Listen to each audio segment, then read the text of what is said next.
Olá pessoal, tudo bem? Bem-vindos então à continuação da nossa aula sobre estimadores para análise de variável instrumental, parte então da nossa disciplina de análise de variável instrumental. O vídeo então é sobre a parte 4 dessa aula, em que nós vamos discutir um fenômeno chamado viés de instrumentos fracos. E eu já quero discutir esse fenômeno com vocês já na aula de estimadores, para que vocês relacionem sempre o seguinte, que independentemente do estimador que a gente utiliza, esse fenômeno de viés de instrumentos fracos ele é sempre relevante. Então, o que é esse fenômeno chamado de viés de instrumentos fracos, né? Esse nome é até um pouco estranho. Esse fenômeno, pessoal, ele é um fenômeno característico das análises de variável instrumental, que ele basicamente é o seguinte. Quando a gente faz uma análise de variável instrumental, a gente estima, então, um efeito causal da exposição sobre o desfecho. Nós até chamamos isso de beta 1. Lembram da notação nas partes anteriores dessa aula? Esse nosso beta 1, no entanto, ele tende a ser enviesado em direção à estimativa observacional. O resultado que a gente calcula utilizando uma análise de variável instrumental, ele é influenciado, ele tende um pouco a se aproximar desse valor que seria calculado através de uma análise convencional. E a grande questão é que esse viés ele é mais acentuado se a associação entre o instrumento Z e a exposição X é fraca.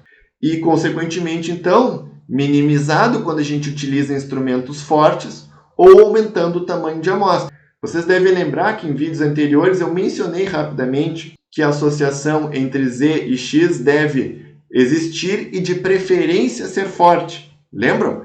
É justamente em função do viés de instrumentos fracos. Quando a gente tem uma associação forte entre Z e X, ela é muito pouco influenciada por esse viés, fornecendo então um resultado mais confiável. E esse viés claramente tem relação com o pressuposto de relevância. Afinal, quanto mais fortemente esse pressuposto é cumprido, afinal esse pressuposto se relaciona à associação entre o instrumento e a exposição, menor então vai ser o risco desse viés. Para que a gente possa, então, pessoal, visualizar esse viés acontecendo, eu queria discutir com vocês nessa aula um estudo de simulação bastante simples que eu fiz, utilizando, então, o seguinte modelo gerador de dados. Um confundidor não medido, representado por C, que é uma variável, então, com distribuição normal com média 0 e variância 1. O instrumento, representado por Z, também com distribuição normal com média 0 e variância 1. Nossa variável de exposição, representada por X, definida, então, como o confundidor mais 0,1 vezes o instrumento, mais um termo de erro, também com a mesma distribuição normal das outras variáveis. E a variável de desfecho, representado por y, que é definido pelo confundidor, mais um termo de erro, assim como o anterior.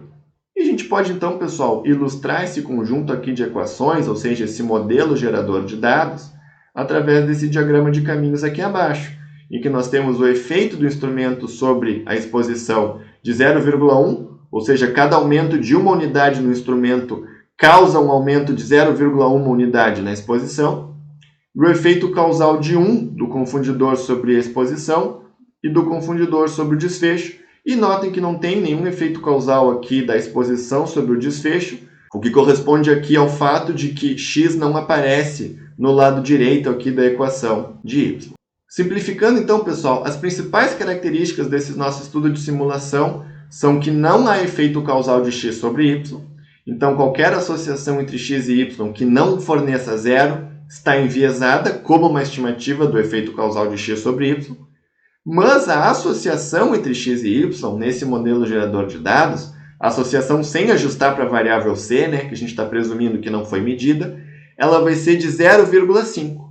Justamente em função de confundimento. Então, apesar do efeito causal ser zero, a gente sabe que é zero porque a gente gerou, né, os dados a gente mesmo, a associação entre x e y ela não é zero, justamente em função de confundimento.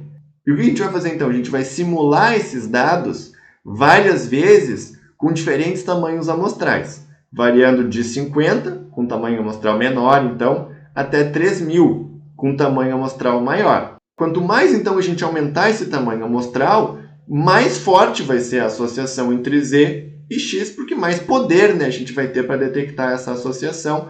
E o que eu quero, então, mostrar para vocês é o que acontece com o resultado da análise de variável instrumental quando a gente aumenta então a força de associação entre o instrumento e a exposição. E para cada um desses tamanhos amostrais, então, a gente vai gerar 10.000 bancos de dados, utilizando aquele modelo gerador de dados do slide anterior. Em cada um desses bancos de dados, a gente vai calcular a estatística F da associação entre o instrumento e X. Lembram que nós falamos também no vídeo anterior dessa aula 2, que muitas vezes se utiliza essa estatística F para quantificar a força de associação entre Z e X e avaliar se essa associação é suficientemente forte ou não? Esse suficientemente forte, então, tem relação com ser forte o suficiente para que o risco de viés de instrumentos fracos seja pequeno.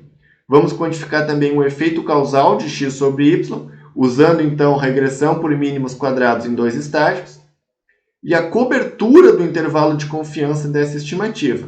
O que é a cobertura do intervalo de confiança? É a proporção de bancos de dados simulados em que o nosso intervalo de confiança, no caso aqui de 95%, inclui o efeito causal real, no caso 0.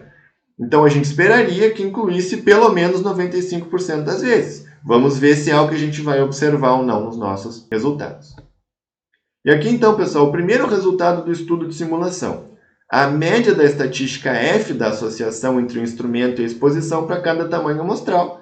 E é lógico, né, que a gente consegue ver que quando a gente aumenta o tamanho amostral aqui no eixo X, a média da estatística F aumenta, o que é esperado. A gente está aumentando o nosso poder, consequentemente aumentando a estatística F. Ou seja, a estatística F aumenta conforme o N, mantendo todos os outros parâmetros constantes, claro, o que é esperado.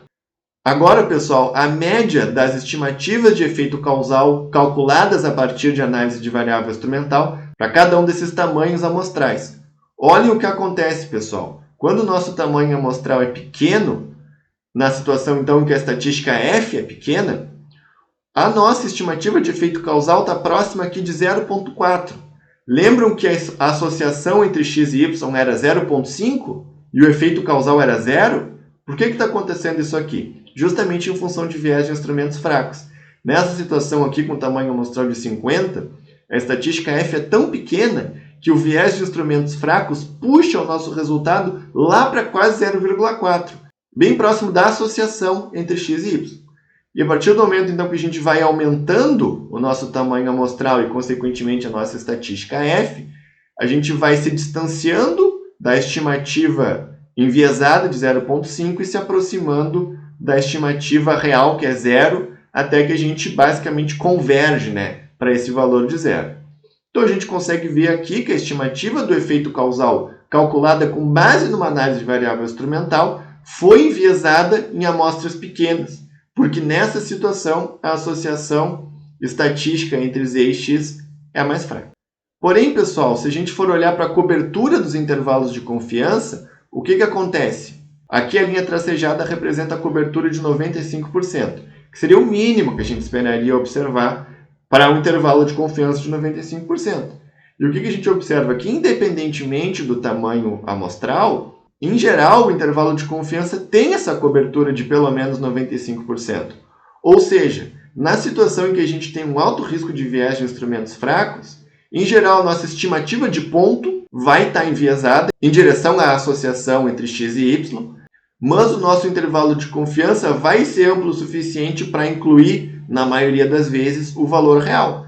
Então, apesar da gente ter um alto risco de viés na estimativa de ponto, os intervalos de confiança são válidos na presença de viés de instrumentos fracos. Bom, o vídeo de hoje fica por aqui então, pessoal. Espero que tenha ficado claro esse conceito de viés de instrumentos fracos. Eu não trouxe uma discussão tão aprofundada do ponto de vista do porquê que isso acontece. Eu optei então por trazer um conhecimento um pouco mais pragmático, ou seja, vocês saberem o que é, quando acontece e como que a gente tenta visualizar e quantificar e lidar com isso. Certo, gente? Nos vemos, então, na parte 5 da aula 2 para fazer um resumo e o fechamento dessa aula. Até lá!